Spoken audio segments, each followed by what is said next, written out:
Bismillahirrahmanirrahim. Assalamualaikum warahmatullahi wabarakatuh. Syukur alhamdulillah kita bisa berjumpa lagi di channel ini. Selawat dan salam selalu dan tetap tercurahkan kepada junjungan kita Nabi besar Muhammad sallallahu alaihi wasallam. Allahumma salli ala Sayyidina Muhammad wa ala ali Sayyidina Muhammad. Harapan dan doa saya semoga saudaraku semuanya selalu diberikan kesehatan, dilapangkan rezekinya, diampuni dosa-dosanya, dan dipanjangkan umurnya, amin ya rabbal alamin.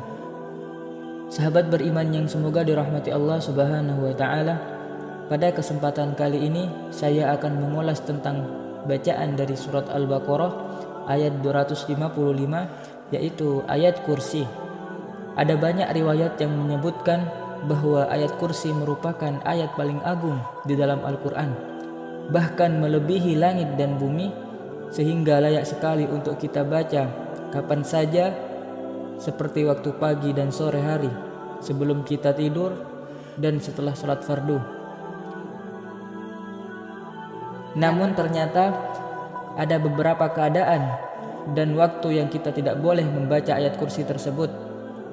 Hal ini wajib diketahui karena agama kita melarang membaca pada saat-saat tertentu, agar kita tidak terjatuh dalam perbuatan yang disangka mendapat pahala, malah ternyata menimbulkan dosa. Sahabat beriman yang semoga dirahmati Allah subhanahu wa ta'ala, berikut ini adalah waktu dan kondisi yang dilarang untuk membaca ayat kursi. Yang pertama adalah saat kita sedang rukuk dan sujud dalam ibadah salat. Baginda Nabi melarang kita untuk membaca Al-Quran saat kita sedang rukuk dan sujud dalam ibadah salat. Sedangkan ayat kursi sebagai salah satu ayat dari Al-Quran tentu juga tidak boleh kita baca saat sedang rukuk dan sujud di dalam ibadah salat. Sebagaimana disebutkan dalam hadis riwayat Imam Muslim dari Sayyidina Ali, beliau berkata, Rasulullah melarangku membaca Al-Quran saat rukuk dan sujud. Hadis riwayat Muslim.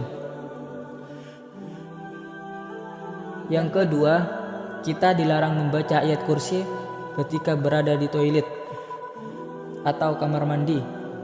Imam Nawawi dalam kitab At-Tibyan menjelaskan bahwa dianjurkan membaca Al-Quran di tempat bersih dan terpilih.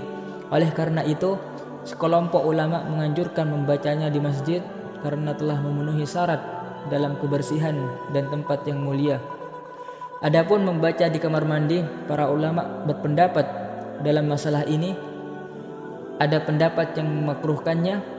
Para ulama dari kalangan Syafi'iyah mengatakan tidak dimakruhkan, namun hal itu tetap saja termasuk hal yang terlarang sebab menyalahi adab dalam membaca Al-Quran. Yang ketiga, kita dilarang membaca ayat kursi dalam keadaan mengantuk. Imam Nawawi menyebutkan hal ini dalam kitab At-Tibyan, yang bahwa makruh hukumnya membaca Al-Quran meski hanya ayat kursi saat kita sedang mengantuk. Hal ini bertujuan menjaga kemungkinan salah baca sehingga bisa merusak atau merubah bacaan ayat dari Al-Quran.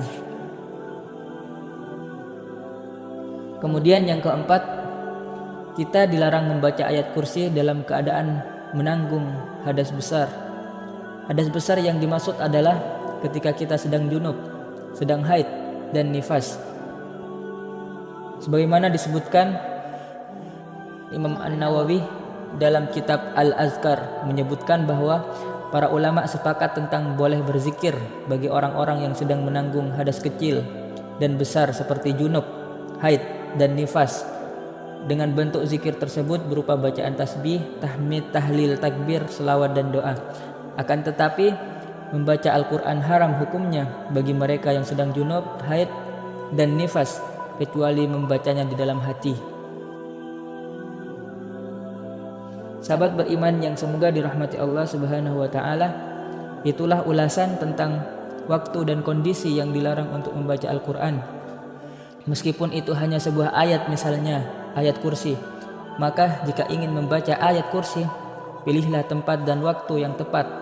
Misalnya waktu pagi dan sore hari, setelah sholat fardu, dalam kondisi santai di dalam rumah, dan sebelum kita tidur karena membaca ayat kursi sebelum tidur merupakan anjuran Rasulullah Shallallahu Alaihi Wasallam.